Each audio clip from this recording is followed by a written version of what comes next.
Good afternoon, Scott Redler, T3 Live. Welcome to today's recap. So it was an interesting day. We came into the start of week after, pretty decent sized sell-off last week, not knowing if we would be able to get a pivot low to trade against, if we would be able to play some kind of oversold bounce, because the oscillators are getting into pretty big time oversold areas where we've only seen two other times this year where we did have some type of bounces off that spot. So, when I come into an oversold market, I like to, be very selective. I like to use my red dog reversal strategy where we make a low, come back above, trade through the prior day low, and look to see what type of move we can have. And today was interesting to the fact that stocks, the ones that we play, gave you quick moves off the open, seemed pretty strong for the majority of the day. But at the same time, when the spiders tried rallying each time, it was just very heavy. You had the banks week, you had some transports week, you had the home builders week, and really there was a push-pull where finally, I think some things came in and the spiders closed near the low of the day. So if you look real quickly at the chart of the SPX, you will see, just to show you where we're at, this is the trend that's been intact since November. Okay, we've had an accelerated trend at times. This is when we ignited. This was that accelerated trend that we followed. Okay, if you want to draw it like this, okay, to keep it going, this is when we broke the accelerated trend. What was that? In May, the end of May, early June, okay, after the outside day.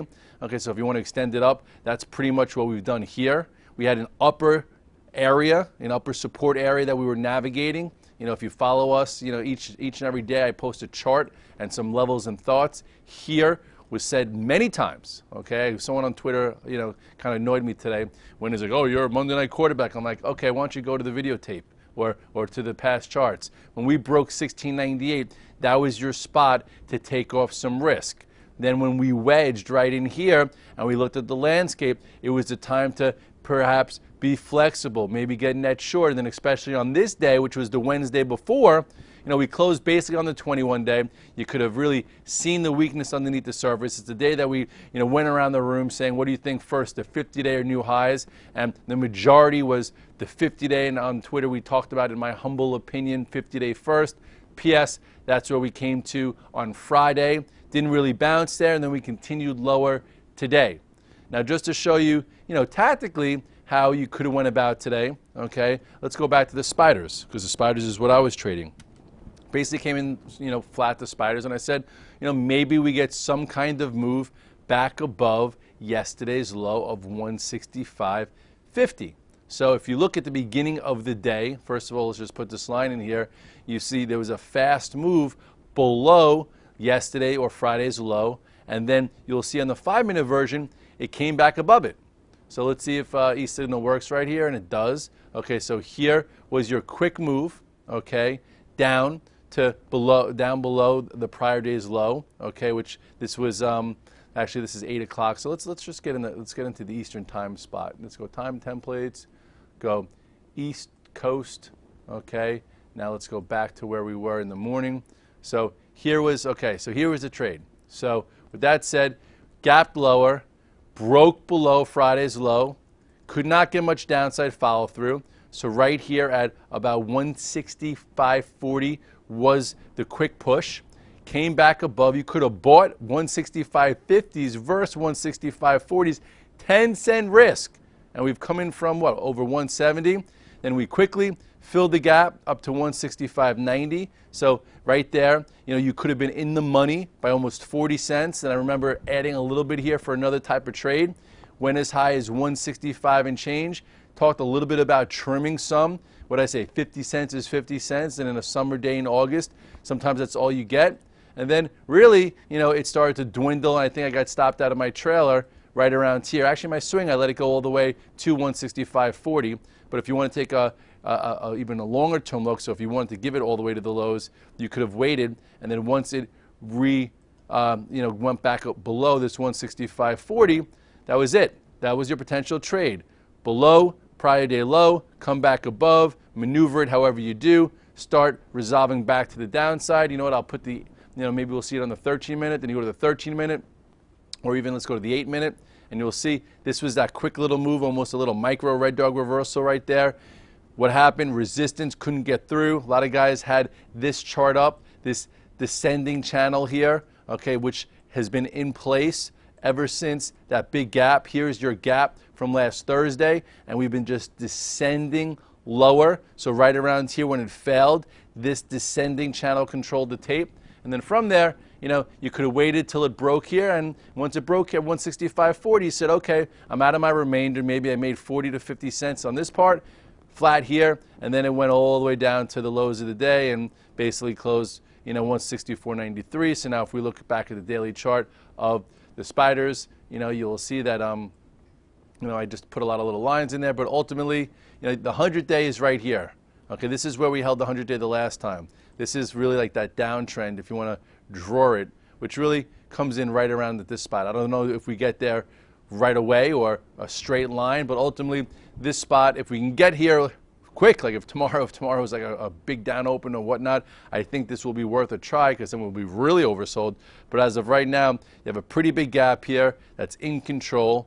Bears have been in control pretty much ever since they broke this upper area. This was 169.85, and then closing the lows Wednesday before the gap down. And now we're just trickling.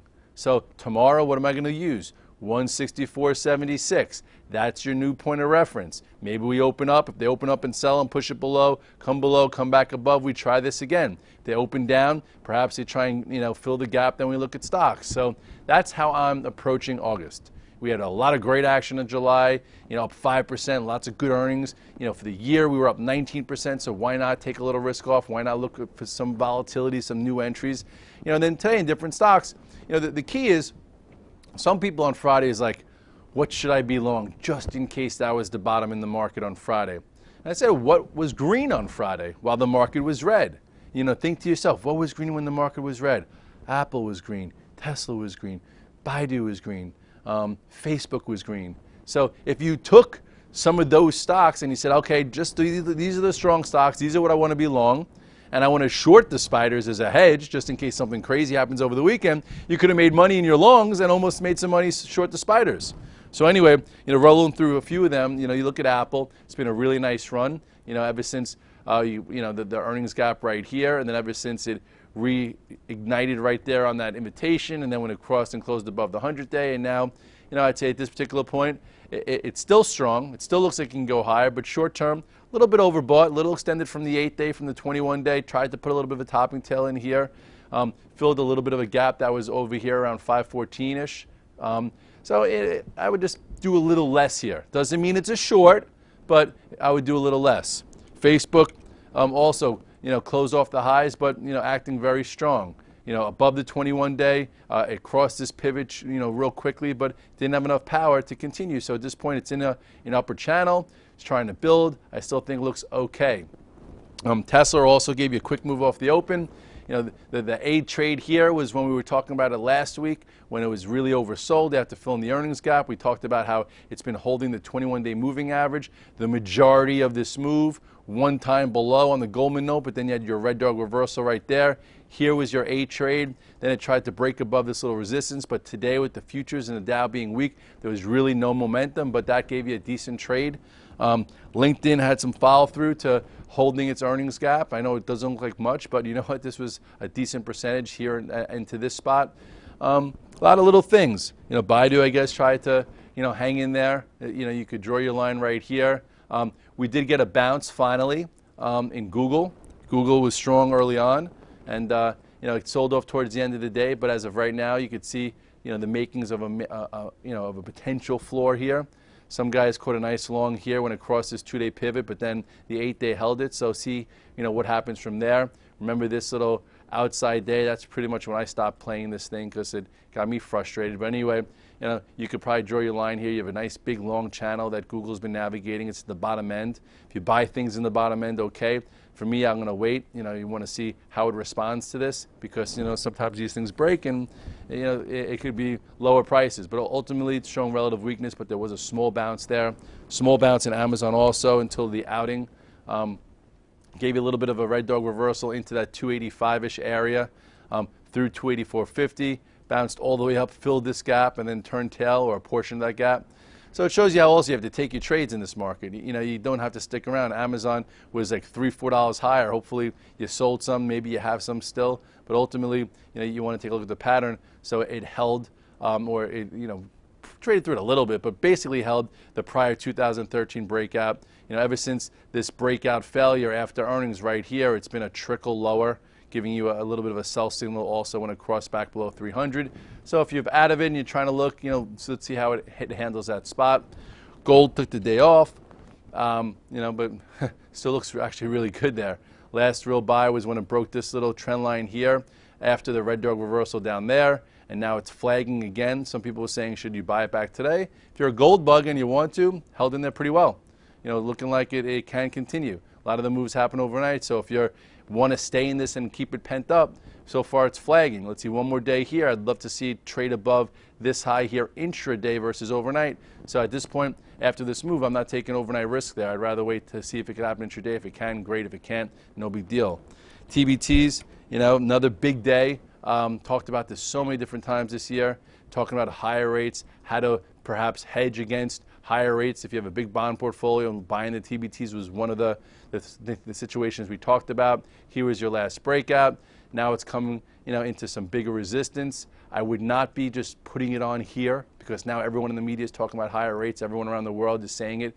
The time to have been long here is after this gap up, or when we finally close above 70, which was big, or even recently this gap up continuation.